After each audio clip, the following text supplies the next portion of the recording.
The world of independent comic books or indie comics can be a bit complicated.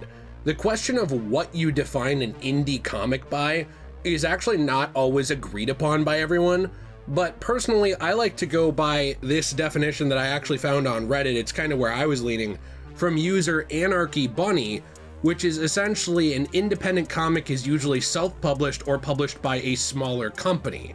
However, there can be also things like creator-owned properties published by a huge company, but it kind of depends. Like Image Comics, for example, is something that started because, and I'm going to do the most basic explanation of it since this is not about Image Comics particularly, in a lot of ways it started because creators wanted more rights over their characters. Creators wanted more money, and they didn't want to be beholden to a huge company that could kind of kick them off a book of a character that they created, because most comic book work is what you call work for hire. It's the idea that if I go to work at DC Comics and I make up for them Fartacular Man, well, they own the IP. They own the intellectual property for that. I don't own Fartacular Man. Even though it was my idea, that invention, I did it well under their paycheck, right? And in my contract, that usually means that they own that idea. So now if I die, or I get outed for something, or I get pushed out of the company, or I leave, they can make as many Fartacular Man comic books as they want to. And trust me, Fartacular Man is going to catch on. Now, why is this important? Well, first off, I do have a friend who actually on YouTube is known as Batman Ultra 7, really kind fellow, friend of the channel, who has been very nice to me over the last year, and also who is making an indie comic. Now, some people are like, oh, this is sponsored. It's actually not. I really just wanted to make this because I thought it was fascinating to see somebody that I knew, I shouldn't say face-to-face knew, but somebody I knew through the internet who's very nice, making a comic book, which is essentially called Prodigy Comics #1. And I'm going to be linking this because there is a funding thing for this, where they have stretch goals and all kinds of other stuff. They are making actual comic books and making their own universe. And so I'll show a picture of this here, but it's essentially a 76-page anthology comic from a spectrum of creators. Prodigy Comics #1 introduces a new universe of superheroes, aliens, and magic. And I think it's also interesting because this book is kind of like a classic anthology format. So like 1930s, 40s, golden age superheroes and comic books, they kind of describe it as that. And it's going to be building a universe. Now, this isn't the only reason I wanted to make this video. It is something I want to shout out, and I'll leave the link to it because I think the people working on it are cool. I think they're kind. I think they've been kind to me. And I think that more indie comics and more even independent video games, something we can take a look at in the future, and comics from smaller companies, these are very good things. So we're going to talk for a few minutes about why. Why does this matter? Why do we not just want Marvel and DC and that's it? I mean, because you could have a world like that. You could just have the big two as they're described, and that's all you have. But that comes with a lot of problems that we'll also talk about. So if you enjoy this video, you want to leave a like, subscribe, let me know what you're thinking in the comments down below. I do appreciate that. I have a question of the day for you, which is either, what is your favorite independent comic book or comic book from a smaller company, or what is your favorite character that started that way? Because that's kind of where I wanted to start this for just a couple of minutes. But something interesting to me is there's a lot of characters that started from very small beginnings. And really, if you look back at it, every comic book character started small. When Spider-Man was made in Amazing Fantasy, there wasn't really the understanding that he would be this huge multi-billion-dollar character that could be sold off for his movie rights and have multiple live-action adaptations and have thousands of comic books written about him. It was just a fun idea. And that's just Spider-Man. But you look at some more modern examples of someone that you would think of as indie, especially, and you look at the Teenage Mutant Ninja Turtles, who I believe started with Mirage Comics, Mirage Studio. I'd have to look and vet that, make sure that I'm right. But that was sort of like an independent, much smaller comic book. It started as just this little idea, and now what do we have? TMNT movies, TMNT toys, TMNT comics everywhere, multiple TMNT cartoons. Check out the early 2000s. I believe it's 2003-ish. That's my favorite one. There's a lot there, right? So you have these characters, even Spawn, where Spawn from Todd McFarlane, I would say is kind of obviously in some ways his suit is at least a little bit influenced by Venom. But Todd McFarlane essentially designed Venom, created that character, and then he created this entire mythos and fantasy of this character who really has nothing to do with Venom at all. He's not even similar to him except for just kind of a color patterning, I guess, and a little bit of a suit look in some ways, like just the symbiote idea. But he ended up to go on to Image Comics and design this character with an entire mythos, an entire universe. Spawn is a character who they've been talking about another movie forever, another video game forever. He's a character who has tons and tons of comic books, tons and tons of action figures. Now, this is where it gets complicated, because an indie comic or an indie video game, any of these things, they can start small and eventually they can become huge. Eventually they can become corporate. Now, that's not always bad. Like, sometimes something becoming corporate actually leads to good products. Like, for example, the TMNT, there were good TMNT movies. You know, there was good TMNT shows under corporations. The MCU, I know a lot of people hate it now, but like, even if you absolutely hate the universe, I highly doubt there isn't at least one movie that you think is good out of the bunch that came from under a corporation.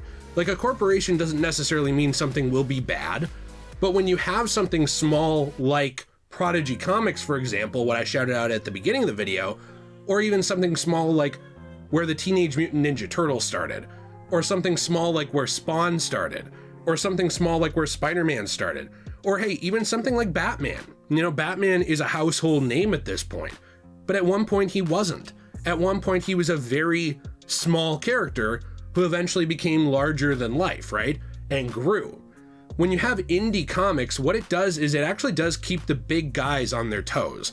Like, it keeps things like the big two, Marvel and DC, on their toes as they get more popular. Image Comics, as it got bigger, actually affected the comic book industry. I believe it's now like the third largest comic distributor. I think it's only behind Marvel and DC. I'm pretty sure it's the third highest. Then you have ones, you know, even a little lower than that, not in terms of quality, but just in terms of money. Like, you have IDW, some of these other ones. I'm not really sure about Dark Horse, because Dark Horse has gone back and forth. I've heard from some people that eras of Dark Horse were very popular, like the Star Wars era, back when they had Clone Wars comics and stuff. Other eras have not been at all. But you have like all of these companies, and imagine if only DC and Marvel owned all the characters. So like, imagine, for example, that DC owned Spawn and they owned the TMNT. Well, now anything that the creators who have worked on those have pushed in terms of the industry, like maybe Image Comics with Spawn, maybe they pushed these bigger companies to give more money to their creators, which they did, by the way, because there were a lot of creators who wanted to leave because they weren't getting paid enough, so they went to other companies. You don't have a third company like that, like a smaller one that gets bigger. You don't have any competition. Competition is actually very important. It's just, unfortunately, in the world of late stage capitalism, there's not enough competition, because antitrust laws, which are supposed to be enforced to prevent big companies from getting too big, are never enforced anymore. So these big companies swallow up all the little ones. Like, big companies with big creators, they almost swallow up and absorb the little creators. And then you don't get new, fresh ideas. What you get is things like Spider-Man sitting in the executive cuck nook, watching Paul and MJ go to town for 30 issues, as nothing actually changes in Spider-Man comics. You don't have a push to do anything new or different or special. You just maintain this kind of boring, kind of lame status quo, because you don't want your characters to grow or change too much to the point where you can't do more with them. The problem with huge comic books, huge comic book companies, even the problem with never rebooting your characters after like 50 years, the problem with this can become that your characters stagnate. Now, I'm not saying that you can't do a new version of Spider-Man. I'm not saying you can't do a new version of Batman.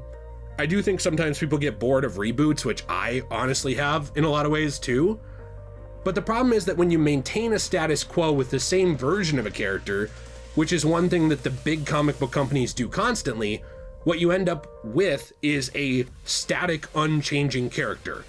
Essentially, is there a huge difference between Spider-Man, Peter Parker right now? This is the example I always go to, because I think other than Ultimate Spider-Man, the new one, which is actually good and a separate universe, Spider-Man comics in general have been pretty piss poor for a while. mid at best, terrible at the worst. Is there a huge characterization difference or character growth difference between Spider-Man now and Spider-Man 2 years ago? Or Spider-Man 30 issues ago? There's not. And do you know why there's not? Because there's no incentive to grow your character beyond a point where you have open options to monetize him however you want. Your character becomes a product more than a character. Something that's very important about indie comics is that as they grow, as they find success, they push the bigger guys to do better. I think a huge problem with comic books and video games especially is not that you can't buy comics from the big boys or can't buy, video games from a big company. Like if you buy an Activision game, it doesn't mean you single-handedly ruined gaming. But if you're only willing to buy an Activision game and you're not willing to buy one from any of these other smaller video game creators who have poured heart, soul, passion, and time into their thing, and you buy Call of Duty, and then you bitch about microtransactions, but you don't buy the other thing, I think that's where it becomes a problem. Like that's where a lot of things in comic books, in media, in entertainment, video games, they have been conditioned to realize that the consumer is too stupid to realize that there are options out there. That is genuinely what a lot of companies think. When you're someone who just buys the mainstream thing and you don't look deeper, a lot of times what they realize is we can take advantage of this person. We're like a drug dealer. They need this Spider-Man comic. They need this hit of Peter in the Executive Hallmark Cuck Nook. They need that today. And they think, well, they're just going to walk by the other 12 smaller comic books here because they don't know who they are. Brand recognition. We'll sell even if we're terrible. It's such a bad mindset, and they would never admit it, but it is the reason why comics stagnate, comic book characters become static, and there's no risk or push or even permanency to things that happen. Because you're always looking to monetize. You're always looking to make that thing again with more money. And hey, I love money too. Like when I get money, like when you guys use my Fortnite code, this channel doesn't make very much money. None of my channels make very much money. I understand the idea of wanting money. I totally get it. But when you sacrifice quality to push for money, that's where it becomes soulless corporatism. And something indie comics do as they become successful is they fight soulless corporatism. They allow new ideas that a big company might not. They allow you to introduce a character with a specific arc that kills that character, maybe even permanently, for the sake of the story. Indie comics are to America, truly, I believe, what a lot of manga is to Japan. When you look at manga, an author can tell a complete arc. They can tell a 12-volume arc, or they can do weekly issues or drops and essentially build to an entire story and end. And that can be their story. And people don't force them to corporately revive it in most cases. It's just like, that's the story. Maybe we'll do a tie-in video game. Maybe we'll do a alternate universe. Maybe we'll do a spin-off. That stuff happens, like My Hero Academia. It's got spin-offs and stuff like that. And I talk more about anime, manga, things like that on one of our other channels. It's actually Magical Jill, my wife's channel, so I'll link that in the description if you're interested. But something that's really cool about manga is it can have a beginning, middle, end. It can still have merchandise, it can still have tie-ins, but it's got a story integrity, which in most cases, someone else, some random person, isn't going to come along in 30 years and compromise. Now, again, I recently talked about Metal Gear Solid, and I'm wrapping this up kind of with a point. There are examples where I think people can go back to a well that they didn't start and tell good stories and do good things.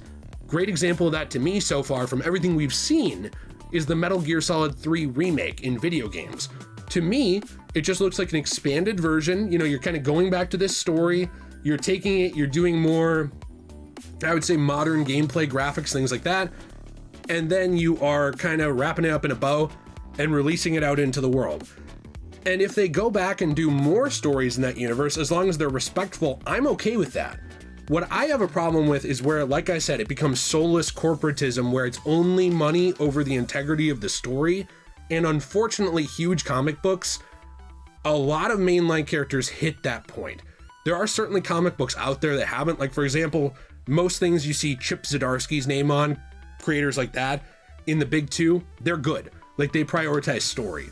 but a lot of these comic books are held back by editorial mandates that these independent comic books like Prodigy Comics or like a wide variety of other comics that went on to become huge don't have to be held back by. And that's very important, at the very least, for the quality of storytelling in the world. If you enjoyed this video, you want to leave a like, subscribe, I appreciate you very, very much. I'd actually love to talk more about comics in the future. Let me know if there's anything you want me to talk about. I don't want to pretend that I'm like the expert at comic books. All right, I'm not the Simpsons comic book guy, but I was the kid like on the spectrum enough to carry around a backpack with folders of comic books when I used to go out. So take that for what you will. I definitely have a background with them. So I appreciate you. Question of the day would mean a lot to me if you answer. We do also have our own store, cosmobunny.shop. Hey, look, we make stuff too. I'm not against it. That's not my point. But one thing we do is we actually take comics, manga, magazines, pamphlets, inserts, all kinds of stuff that is damaged, and we take that thing, we save some of the paper, save some of the art, transform it through transformative art into a new piece of art for your home, coasters, keychains, trays, and more made out of resin from all this recycled stuff, and then we recycle the rest. So we appreciate you. My wife also makes jewelry over there, which is really cool. Have a fantastic day, and as always, everyone, stay shui.